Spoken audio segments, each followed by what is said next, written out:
dari Amsal 16 ayat 4a. Aku bacain aja ya. Tuhan membuat segala sesuatu untuk tujuannya masing-masing. Kalau kita mau tarik mundur ke kejadian pertama itu tentang penciptaan. Aku ambil dua kata-kata ini ini apa namanya, tahu ya. Belajar. Jadi ini apa namanya materinya saya mah science saat ini dia non living things sama living things. Aku kepikiran living sini kayaknya. Ada dua, non living things sama living things. Non living things kita tahu kalau saya mau bilang apa sih ya, benda-benda tidak bisa bergerak, benda-benda mati yang tidak bisa bertumbuh, itu tuh ciri-cirinya. Kita kalau aku ngambil contoh di sini matahari dan bulan. Di situ di kejadian kita nanti bisa baca di ini kejadian 1 ayat 13-19, di situ intinya Tuhan pokoknya menciptakan matahari, bulan. Kalau kita dari hari pertama sampai hari ke-5 itu salah satunya ada tentang penciptaan matahari dan bulan. Itu fungsinya dia, Tuhan bilang itu untuk memisahkan terang dan gelap. Apa sih? Apa ya? Kasih matahari untuk terang dan gelap untuk berkuasa di situ di Tuhan, berkuasa di tempat yang gelap. Jadilah. Lalu untuk living things ada hewan, manusia kita, ada tumbuhan juga. Nah, aku kalau ini nih aku untuk living things ini aku ingat si Zek. Zek itu pernah nanya gini. Emang kebetulan dia itu lagi sains juga belajar untuk kelas 2 itu dia kalau nggak salah ya dia tanya. Kita ngomongin bakteri gitu. Kenapa sih kok Tuhan menciptakan bakteri? Jadi buat apa sih? Itu kan ini kotoran apa bisa bikin kita sakit, itu bakteri buat apa?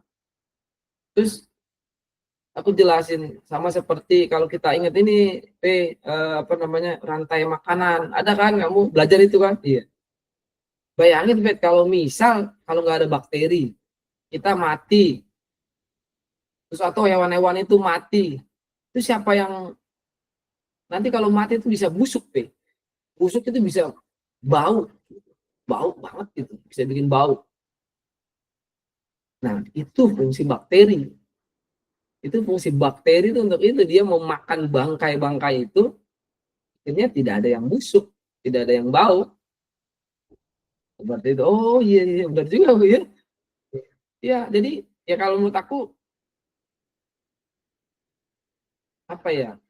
Ada dua contoh itu merupakan Tuhan ciptain itu untuk tujuannya masing-masing. Mungkin kita nggak pernah kepikiran gitu loh.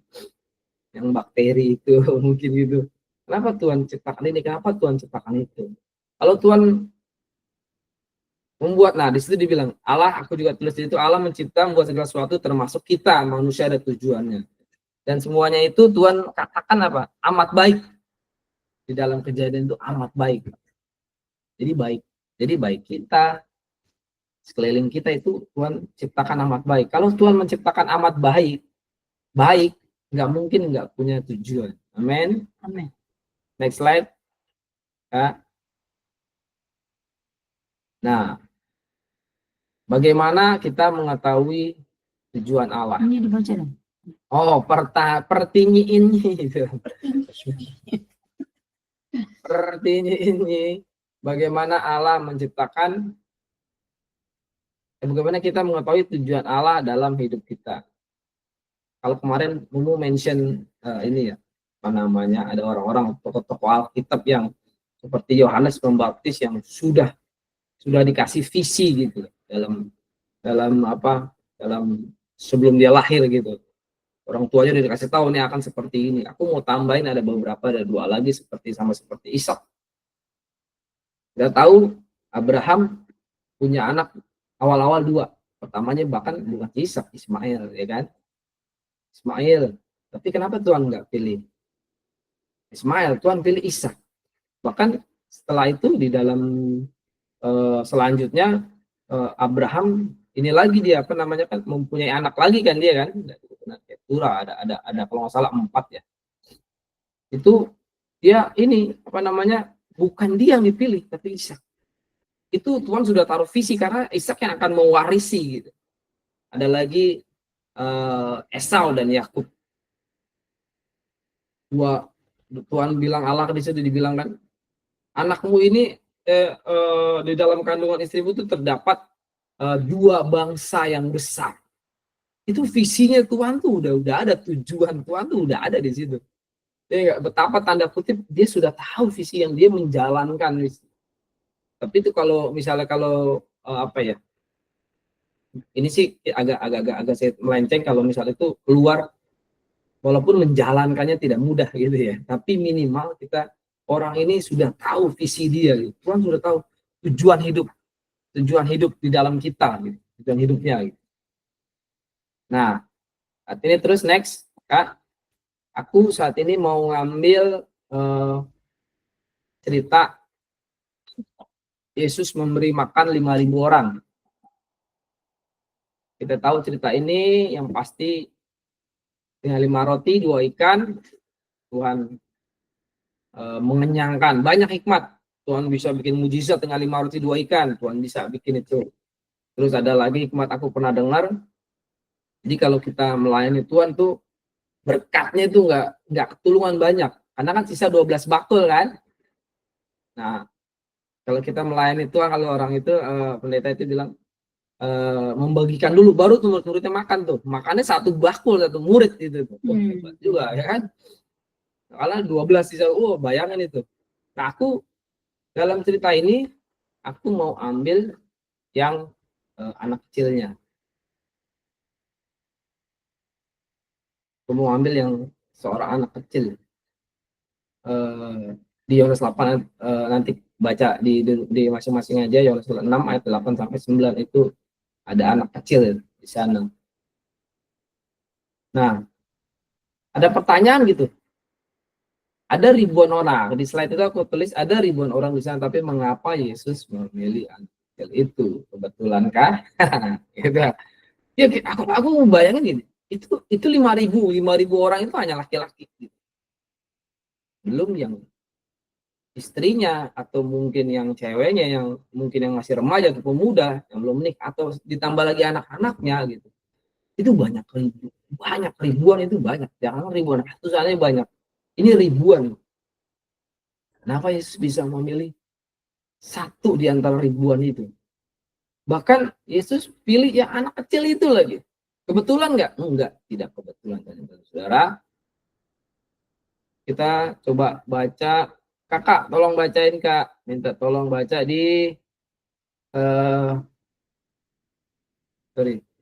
Yohanes 5 itu. Yohanes 6 ayat 5 sampai 6.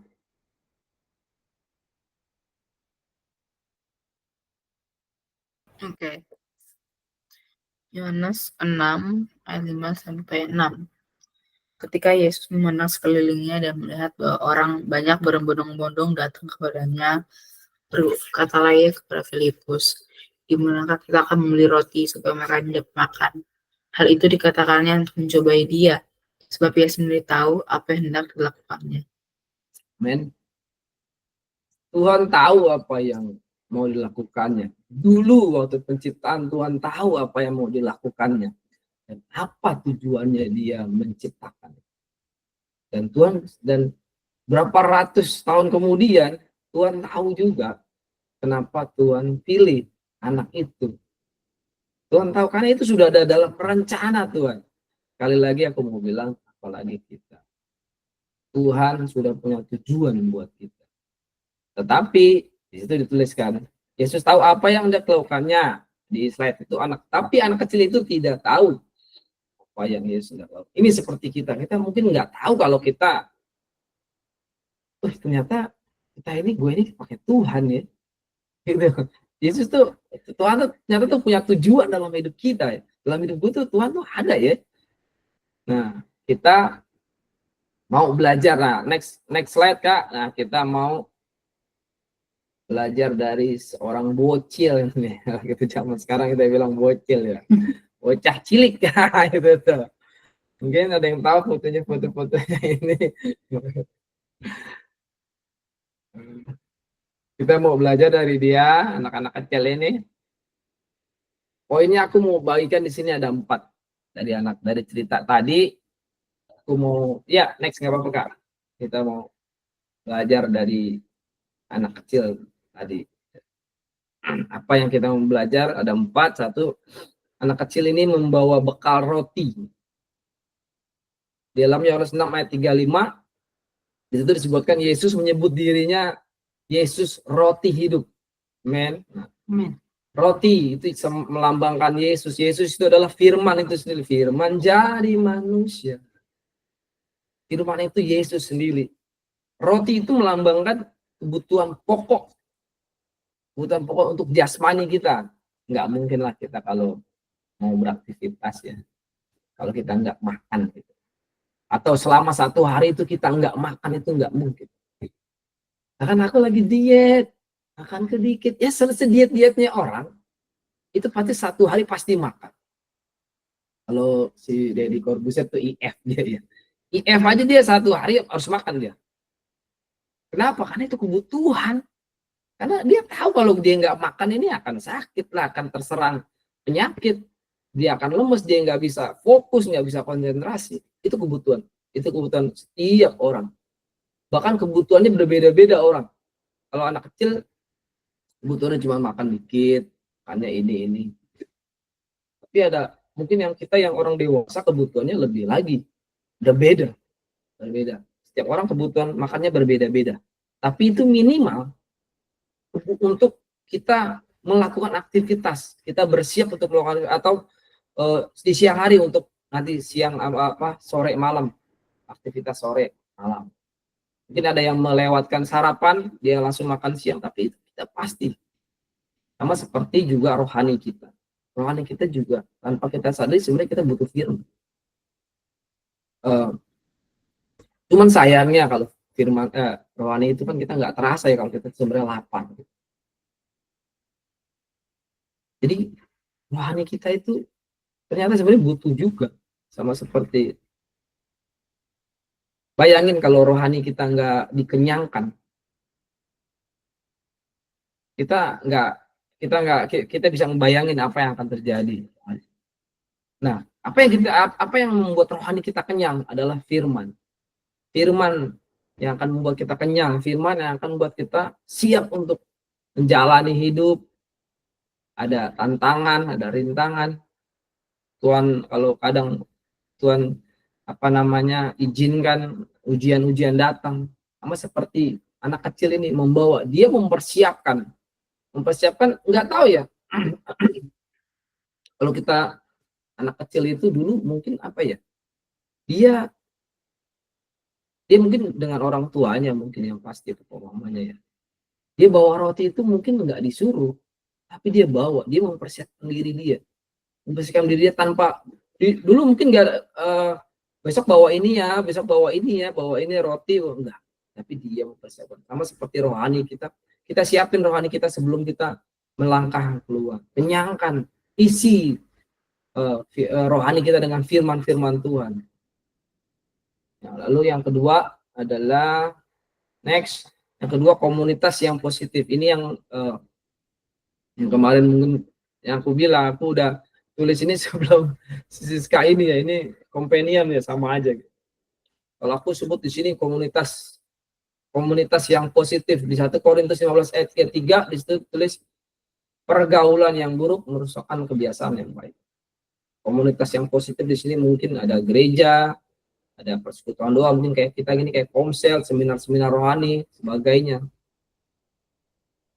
Anak kecil ini dia ikut dalam rombongan. Kalau di situ dibilang rombongan, ada beberapa gitu.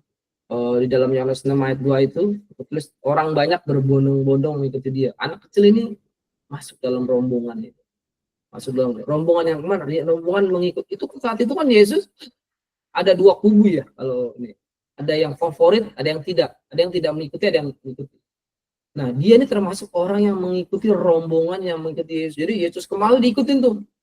Yesus kemana? Itu kalau nggak salah Yesus naik perahu diikutin semua dari darat.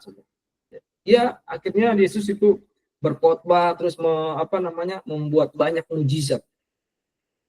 Komunitas ini adalah komunitas yang positif.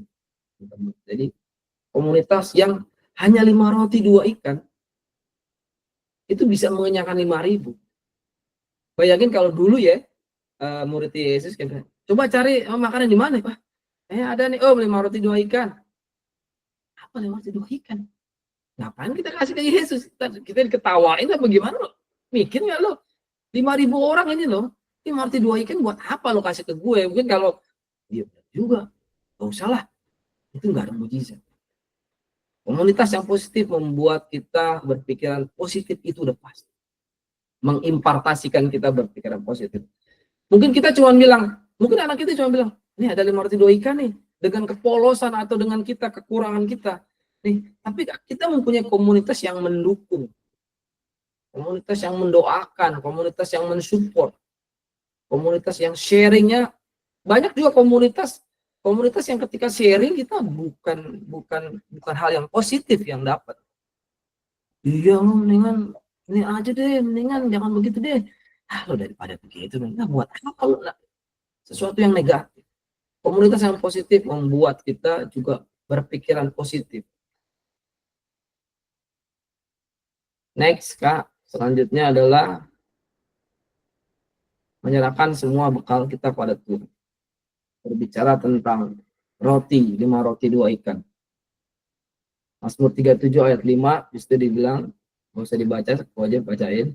Serahkanlah hidupmu kepada Tuhan dan percayalah kepadanya dan Dia akan bertindak.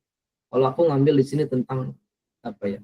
Memberikan semua, aku tulis di situ di slide, memberikan semua yang ada pada kita pada Tuhan dengan seutuhnya dan mempercayakan semuanya pada Tuhan dengan tidak ragu sedikit pun. Aku berbicara di sini tentang kita menyerahkan semuanya. Di situ tulis juga kelemahan kita, keterbatasan.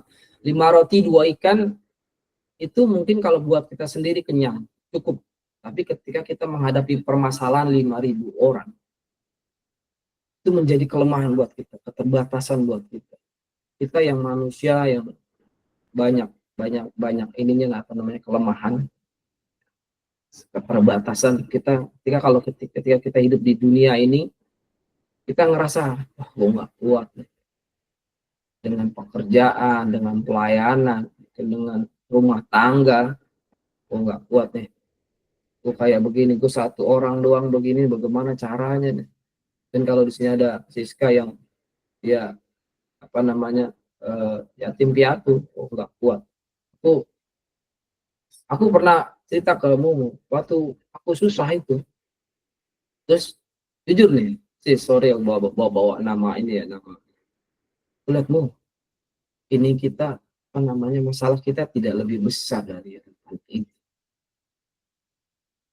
Siska ini yang masih kecil seperti itu kan, saya ini kan baru lulus SMA atau SMA ya, lupa. Temen-temennya si Fet. Masih baru belajar jalan, masih belajar ngomong ya. Aku bilang kehilangan 2 orang tua gitu loh, nggak dalam waktu nggak agak lama ya, cepat istilahnya, itu tidak mudah.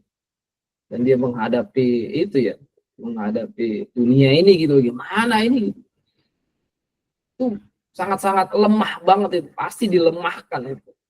Sama seperti ini 5 roti 2 ikan itu dilemahkan banget.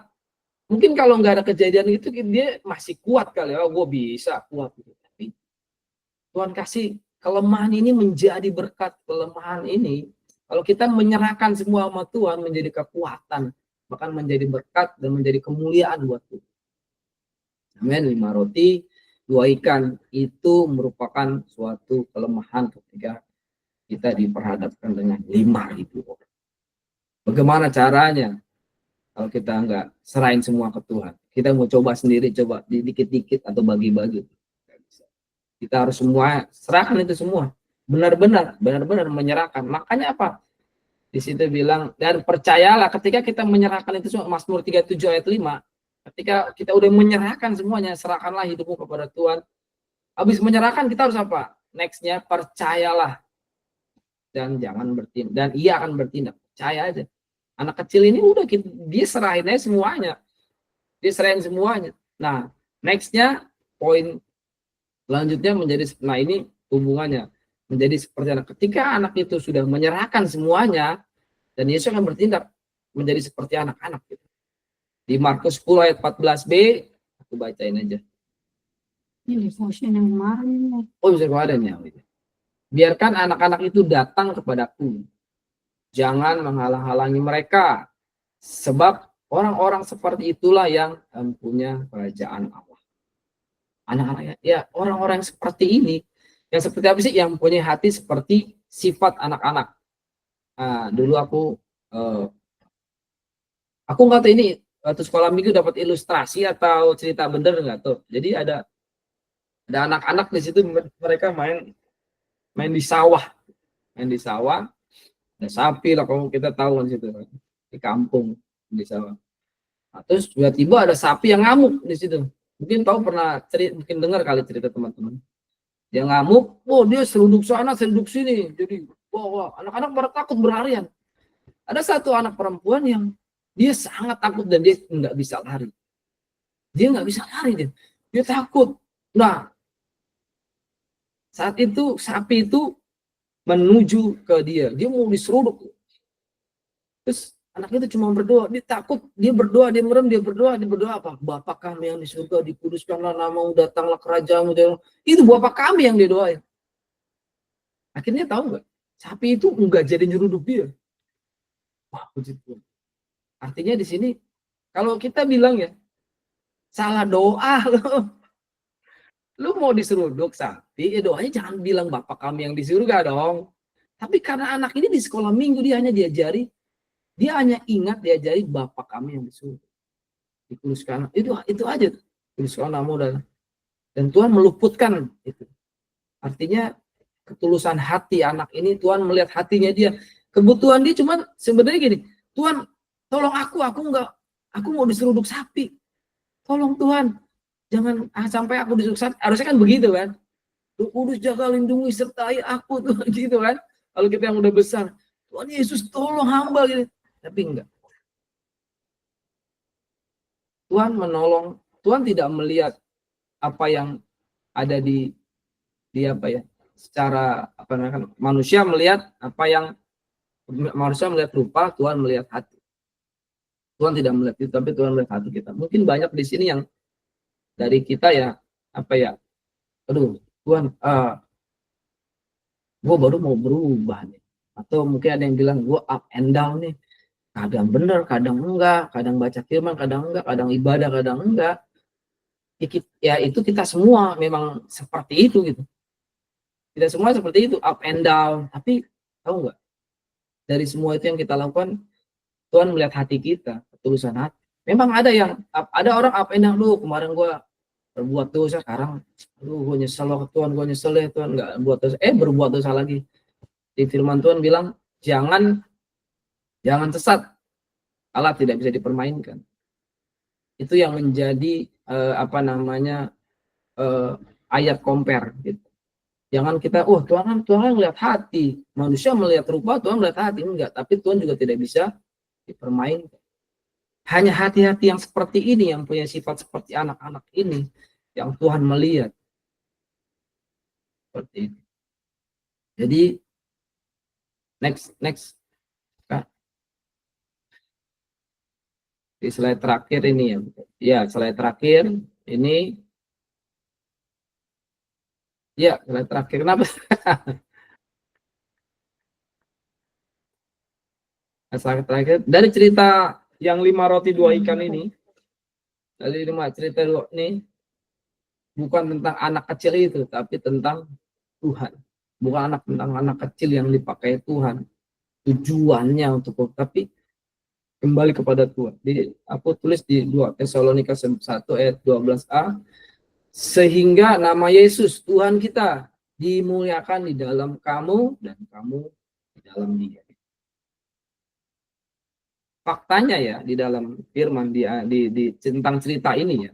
Jadi Matius, Markus, Lukas, Yohanes itu menampilkan judul yang sama. Yesus memberi makan 5.000 orang.